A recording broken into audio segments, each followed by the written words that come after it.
ایک اعتراض یہ ہے کہ ابھی تو آپ شہادت سے فارغ ہوئے ہیں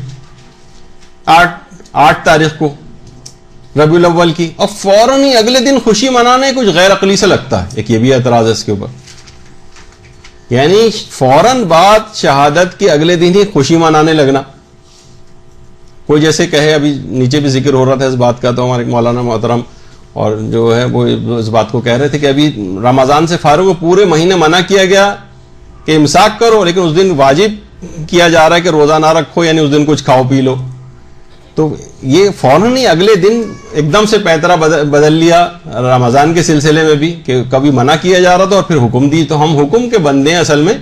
ہم یہ نہیں کہہ سکتے کہ بھئی اتنے دن رکھا تو آج کے دن بھی روزہ رکھ لیتے ہیں، اللہ کے لیے تو رکھ رہے نہیں، باطل ہوگا، گناہگار ہو جائیں گے. تو خوشی میں خوشی منانی ہے، غم میں غم منانا ہے. اور اگر ایسا ہے تو آپ دیکھیں کتنی اسلام کی ایسی تاریخیں، مثلا 29 ذی القعدہ کو امام محمد تقی علیہ السلام کی، اللہم صلی علی محمد و علی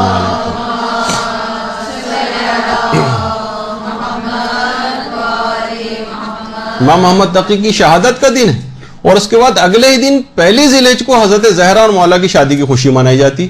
یعنی ایک دن پہلے غم ہے، اس کے اگلے دن فوراً ہی اسلامی دنیا میں اور دنیا تشیع کے اندر خوشی کا دن منایا جاتا ہے. 9 ذی الحجہ مسلم ابن عقیل کی شہادت کا دن ہے، اس کے بعد اگلے ہی دن عید قربان خوشی کا دن منایا جاتا ہے.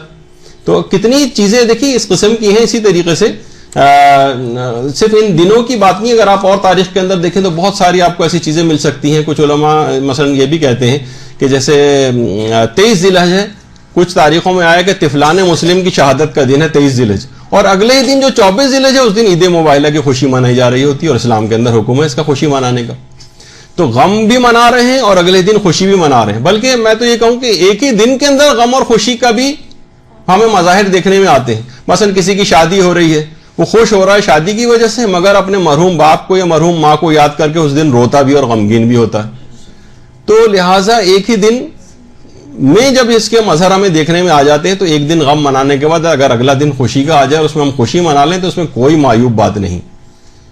اور یہی وجہ ہے کہ اس دن کے لیے خاص طور پر 9 ربیع الاول کو خوشی کے دن منانے کے طور پر آیت اللہ صافی گل پائگانی اور دیگر جو مراجع ہیں ان کے آفس سے باقاعدہ پیغام تک جاری ہوتے ہیں، پیغام عید کے طور پر. یعنی باقاعدہ پیغامات لوگوں کے لیے، اس میں واضح و نصیحت کی بات بھی ہوتی ہے، مبارکباد بھی دی جاتی ہے. اگر یہ دن خوشی کے طور پر منایا جانا جو ہے وہ کوئی حرام ہوتا یا ممنوع ہوتا یا مکروہ ہوتا یا نامناسب ہوتا اس کو منانا، تو مراجع کے آفیسز سے اس قسم کے پیغامات عید جاری نہ ہوتے.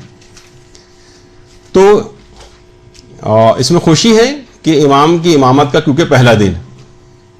ایک اعتراض دیکھیے پھر یہ بھی کیا جاتا ہے کہ اگر یہی بات ہے تو پھر آپ 11 محرم کو کیوں امام زین العابدین کی امامت کی خوشی نہیں مناتے؟ دیکھیے اعتراض تو مختلف چیزیں ہیں نا، اب اس کے اندر بھی یہ والی بات بھی آ گئی. پھر آپ کو 11 محرم کو جو ہے وہ چوتھے امام کی امامت کی خوشی کا دن منانا چاہیے. تو دیکھیے خود اس کے جوابات مجتہدین نے دیے. جیسے یہ آیت اللہ مصطفی کی بات کر رہا تھا، انہوں نے کہا کہ امام زمانہ کا زمانہ امامت جاری ہے. امام زمانہ امام بقیت اللہ ہیں، اور امام زمانہ کی امامت کے پہلے روز کو خوشی اور جشن کے طور پر منانا یہ اولیت رکھتا ہے، اور اس میں کوئی غم کے دنوں سے بھی سازگار نہیں ہے. ورنہ ہم دیکھیں 11 محرم کو بھی اہل بیت کے اوپر مظالم ختم نہیں ہوئے تھے، بلکہ مسلسل مظالم چل رہے تھے. تو اس مسلسل جبکہ مظالم کے دنوں کی یاد ہے اور غموں کی یاد ہے، اس میں خوشی منانا شیعت کی اقدار میں کبھی شامل نہیں رہا ہے. 11 محرم کو مظالم کا سلسلہ بھی جاری تھا. تو لیکن اس کے اندر ایسا کوئی مسئلہ نہیں ہے، یعنی اس میں امام نے خود خوشی منانے کا حکم دیا ہے. روایت میں امام خود خوش ہوئے ہیں، غم کے کپڑے اتارنے کا حکم دیا، زینت کرنے کا حکم دیا، اور ائمہ کے اپنے اصحاب اس طرح سے عمل کرتے رہے، تو اس وجہ سے ہم خوشی مناتے ہیں. اور کیونکہ امام زمانہ کی امامت جاری و ساری جس میں ہم سانس لے رہے ہیں، ان کی امامت کا پہلا دن ہے، تو ان کی امامت کے پہلے دن کو خوشی کے طور پر منانا جبکہ کسی غم کی تاریخوں سے اس کا ٹکراؤ بھی نہیں ہے، تو اس میں یہ اولیت رکھتا ہے. اس وجہ سے ہم خاص طور پر امام زمانہ کی امامت کے پہلے دن کو خوشی کے دن کے طور پر مناتے ہیں. تو یہ اللہم صلی اللہ علیہ وسلم